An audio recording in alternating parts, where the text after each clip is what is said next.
the reason why nobody was killed. There were about 7 killed. It could have been more. Oh yeah, they'd another half an hour to an hour, they'd have caught us all having breakfast in the mess room. So it happened quite early in the, Yeah. in the morning, but it was quite merciful. You can see in the background, is that one of your vehicles? Is it? That's on the photograph. I didn't know it was there, 'cause I'd never seen a photograph blown up. That's my friend Gerald Green's armoured car, who now lives in Northleach in the Cotswolds. What was the feeling when these bombings were happening for the Palestinian people, for you as soldiers? I mean, what were you feeling while this onslaught is starting to happen? What was the general, you know? Well, we didn't, I wouldn't use the word hate. We didn't like the people that were doing it, put it that way. But what effect? And if we'd have caught all of them, it wouldn't have been very pleasant, but Okay. put it that way. Moving on then. Again, this is... That's just a British police constable and 2 Arab constables. So the relationship is very good. Oh then? yeah, nothing wrong with it. Okay, Yeah. moving on. What are we seeing here?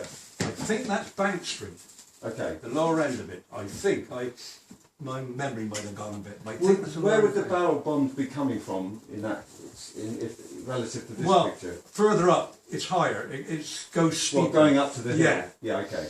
All right. And And now, that's the wire fence I was on about through the middle of the road. okay. Okay, so that's where that truck Dropped came the bomb to, over there. The which is police here, then. station is here. Okay. Moving on. That looks like Bethany, Yeah, old photograph. it's very old. That's Haifa Docks. That's a Jaffa Gate. And that's me as a little boy policeman in blue. That's amazing. He was isn't it? only 18 there. Which one are you, Bill? The one in blue. What do you mean blue? I'm That colourblind. one. The one with the big hat. That's right. Big head, you say, or big hat? Big No, hat. never a big head, only on 6'3" and 3/4.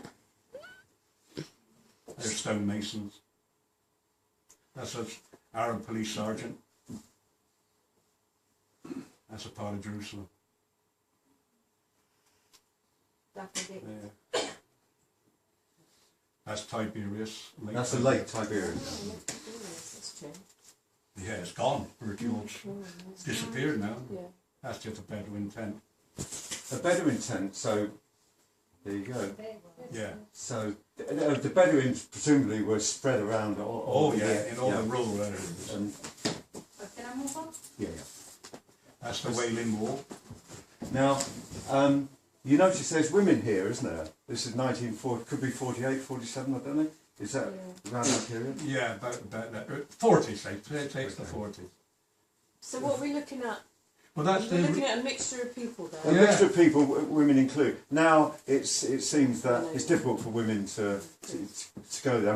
I think what I'm trying to emphasise here is we've gone from a very relaxed, fairly, composite cultural process into this strange avenue, you know what I mean, that needs to be... Yeah, the women can go there now. It's just They can, that's segregated. it, yeah. Well, this is good. That's an advancement, because I understood that it was a problem. They had to have permission or something like that. It wasn't. They're segregated, so men go in one side and women go in another. Moving on. That's Damascus Gate, another gate into Jerusalem. That's another one of the citadel in Jerusalem. That's a Wadi Washmir bridge outside that, well, That's in Jericho. Jericho Bridge, is it? Yeah. Ah, Say sorry. Jericho, look. Oh, the Jericho Bridge. Sorry, into Jericho. My brain is too old. Now, what are we seeing now? That's Kingsway again. And the police station, where would that be there? Because there's that, looks like that round building going to Bank Street, is Bank that? in there. Okay. So the level of sophistication here is as good as anywhere. I mean, that could be Croydon High Street. Even the lamps look a bit, Victorian. So anyway, moving on. Nobody knows. Mount of Temptation. Well, You know where that is? No. On the side here.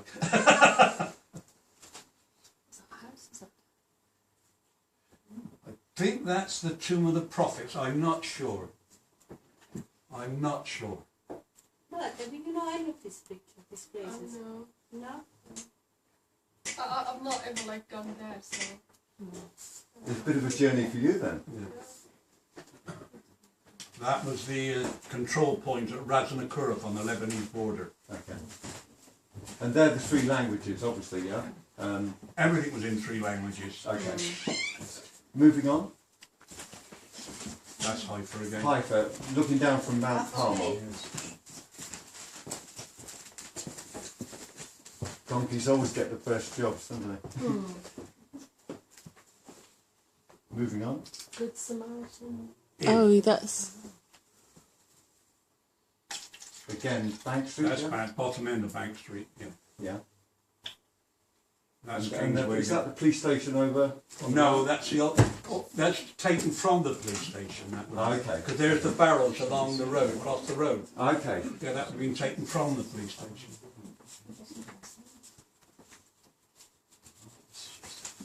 We don't know where this is, but I think it's a German colony.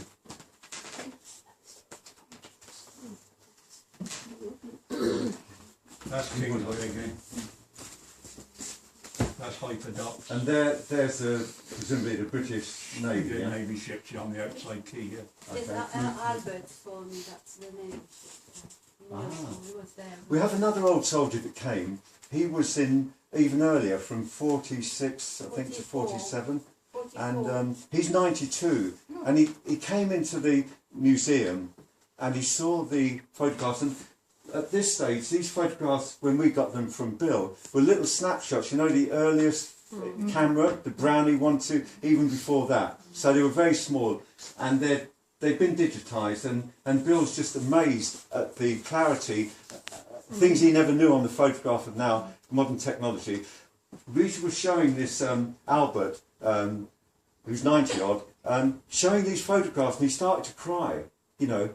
And I'm just wondering, these servicemen that have been out there, apart from the massive suffering of the Palestinians, it's the soldiers themselves that, you know, 60 years later he comes into this place and he sees something that evokes something in him that is, you know, tearing at his heart. So I suspect that a lot of these people have had a journey, an unresolved journey in the sense of, you know, their position when they were in Palestine, not knowing quite what. I mean, you did speak about that yourself, about what did you know about what was going to happen?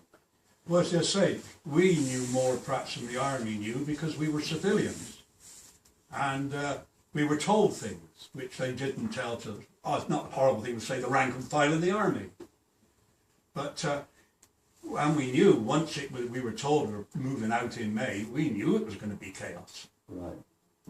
And it was because 2 groups of us stayed behind after the mandate ended to make sure everything got out the docks. We were one lot was one end of Haifa and the other lot of the police was the other end of Haifa. And we saw the start of the Palestinian-Israeli war. We saw the start of it. Yeah. And the thing that we couldn't understand was why the Arabs never won.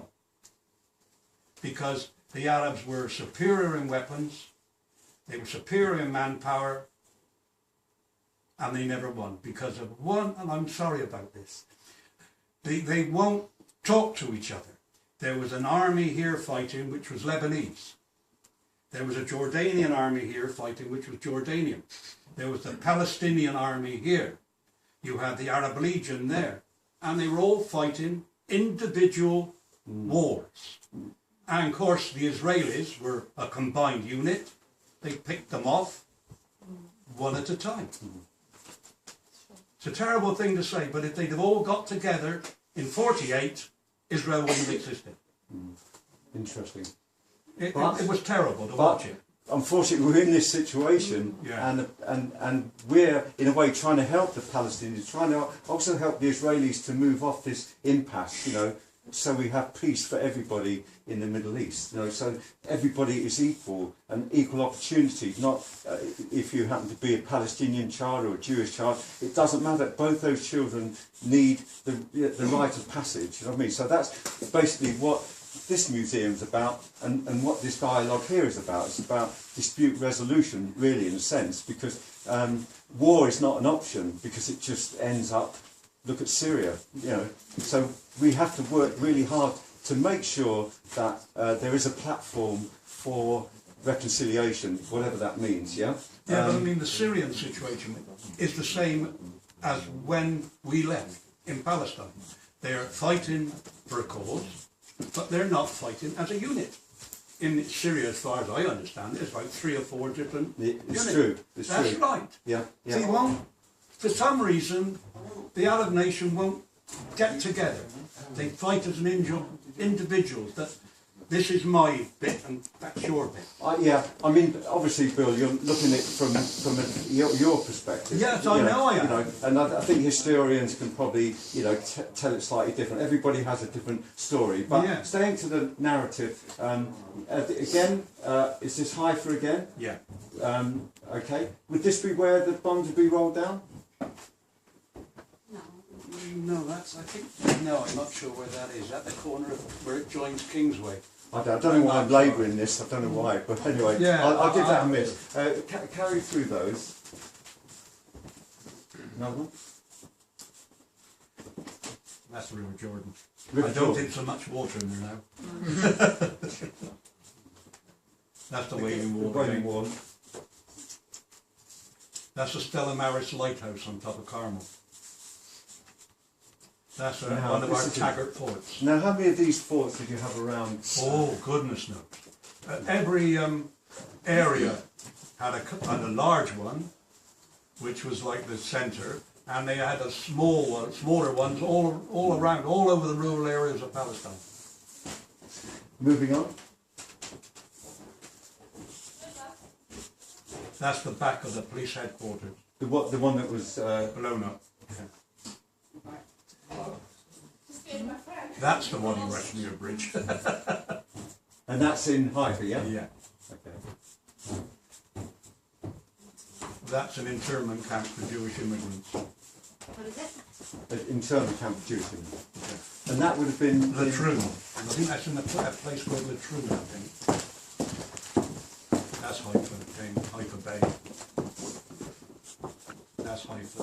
Or is it Acre? No, Haifa. That's the army. That's when they started to move out. The army moving out Yeah, from couple of Haifa, yeah? troops, yeah. When we started the evacuation. So where is Ashdod in relation to. Ashdod further along. Oh, okay. Moving on. That's my armoured car. That's the same one. It's got the same. It got about that car, didn't it? We went all over the place. We blew it up in the end. Who did? We did. Why? When we left, all this equipment was driven to a wadi.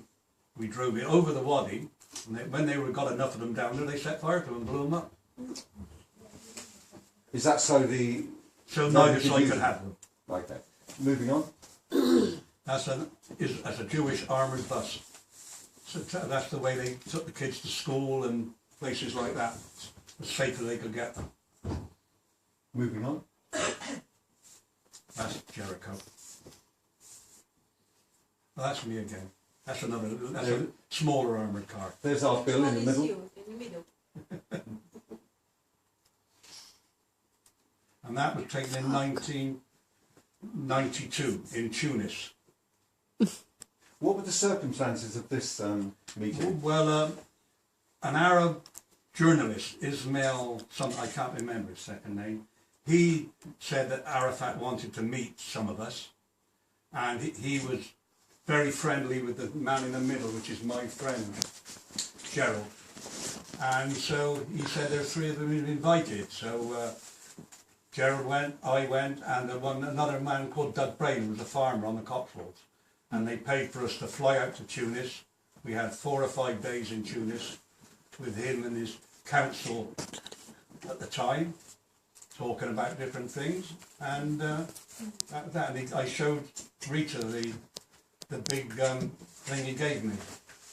Gave me a mother of pearl plaque of the Last Supper. Wow. Wow. Oh, there it is. Yes, sorry. There. Sorry. That's what he gave me. You've still got that? Yeah, Excellent. Again, rural life. yeah. back in the height of that's the first one. Okay.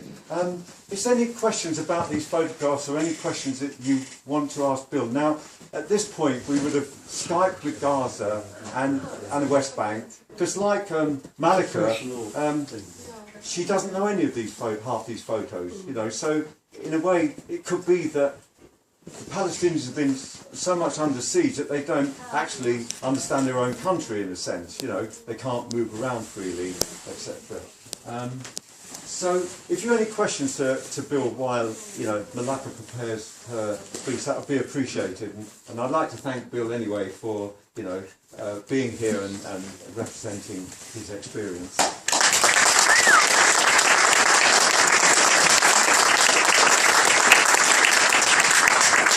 Thank you. Yes, if you've got a question there? Yeah, hello Bill. There was a shot of Jewish immigrants in a camp. Yeah, Latrun. In Latrun. Were you ever on duty at that camp, or your colleagues? I went, yeah, the police were on duty there, and the prison service, of course, which is separate to the police, like it is over here. Could you describe how you felt about being in that role, and what you think it was about at the time? Well, it was about very simple things. They came on ships to where they shouldn't have been, and we took them off the ships, put them in the camps. Most of them stayed in the camps afterwards, and until Israel was made. Other times they were sent to Cyprus out the way. One lot was even sent back, I think, to Germany. I'm not sure about that. But I don't think we had any thoughts about it. We were doing a job. And that was it. Another hand over. Does that answer your question? Yeah. Hey? Hi, I was wondering, did you say that school bus was for the Jewish children?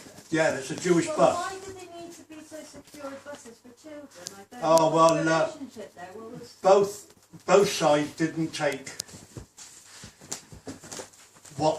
worry what they were doing. It was a bus belonging to the other side, can I put it that way? So the only way they could get through safely was to armour the bus, because like schools here, they're not near where the people are. So then, do you think the Jewish at the time didn't feel... Oh no, the Arabs were firing on them. Oh yes, no argument about it. Okay. I mean, and vice versa. Yeah.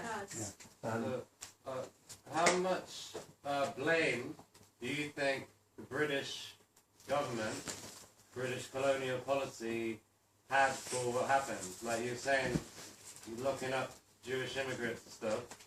Do you think that's partly why people were trying to bomb police stations and stuff like that? Well, there was no problem with the Palestinian Jews, we call them. The first immigrants that went there, some were there before the First World War. There was no problem with them whatsoever. The problem came when the immigrants were arriving, we'll say after the Holocaust, which is a word that keeps cropping up, from Europe. They caused majority of the trouble. Britain in the regional convention was said only 60,000 Jews a year could immigrate to Palestine. That was the original idea. Of course, after the war, the American Zionists got involved, and so they tried to move them all into Palestine. But do you think that the British government has some responsibility for what happened? Oh yes, to a certain amount, but then... promises to both Arab nationalists and Zionists. Yes, but then again, King Faisal in the 20s told Weizmann that the Jews could have Palestine. He told him this. He wrote an agreement. But the trouble was, he put on the bottom of the agreement, if the Arabs agree, which was useless. It was everybody makes it, but everybody also forgets. It's not only the British. The French were there as well. When we were mandated Palestine, they mandated Lebanon and Syria to the French. But everybody just blames the British. They never think of the French. Another question over there? Does that answer your question? Well, yeah, Okay, you accept that there is some responsibility that the British government has. Oh yes, of course it was. They were trying to fight the First World War with no money. And they had to get money, and the only place you could get money from was America. So that's why they signed the Balfour Declaration. It was a matter of necessity at the time. They didn't think what was going to happen afterwards. They were trying to win the First World War. Another question there? Any more questions? I want to know why, after they've emptied the Can you land, speak up a bit, please? why after they emptied the land, they had to go and deny that we existed? Why they took all the belongings? Why they took all the books and literature and maps? Who? The Israelis? Yeah. Well, they removed everything. They recognised nothing that was left from Palestine, only which was Jewish. Nothing else. Why they took all, they went as far as they sent separate lorries to get rid of the whole history of everybody who lived there. Because they were only ever interested in what they want still today, a greater Israel. They want to produce this fictitious country they had thousands of years ago. Do you think we can get it back? At No. least the books. Well, I know they have found our police books, they were supposed to be loaded on a ship that disappeared. And they have found them, I think, at a university only the few months ago in Jerusalem. So I expect everything is still there. It's just a matter of finding it.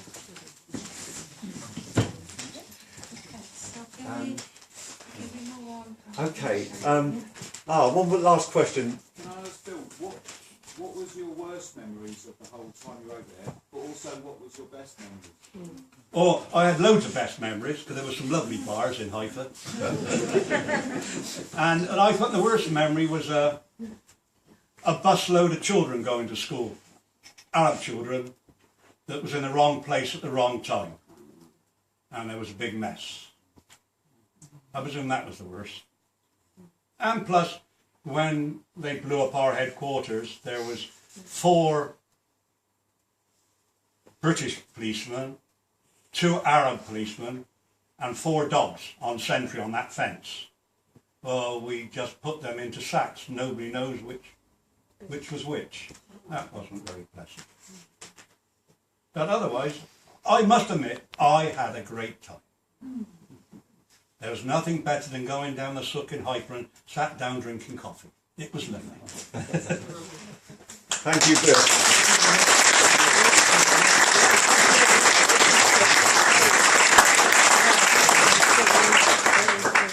Okay, now, Malak is going to, I think there's some photographs as well, so 2 minutes to compose ourselves and show these photos.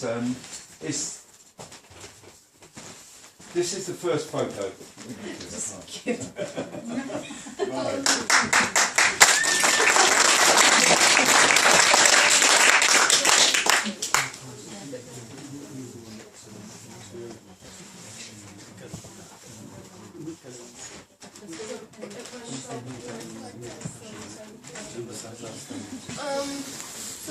Hi everyone, let me know if you don't hear me, please.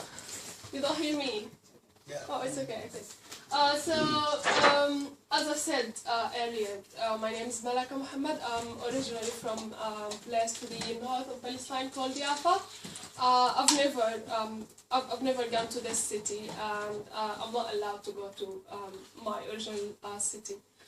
I'm now living in Gaza, and I'm here to pursue my education, my master's degree in global politics and international law. So, just like before I enter into my presentation, the geographical location and borders of Palestine, the historical Palestine is 27,000 kilometers. It has like, this is how it looks like. So we have from the north we have Lebanon, and then to the east we have Jordan, and then to the south we have Egypt, and then from the west we have the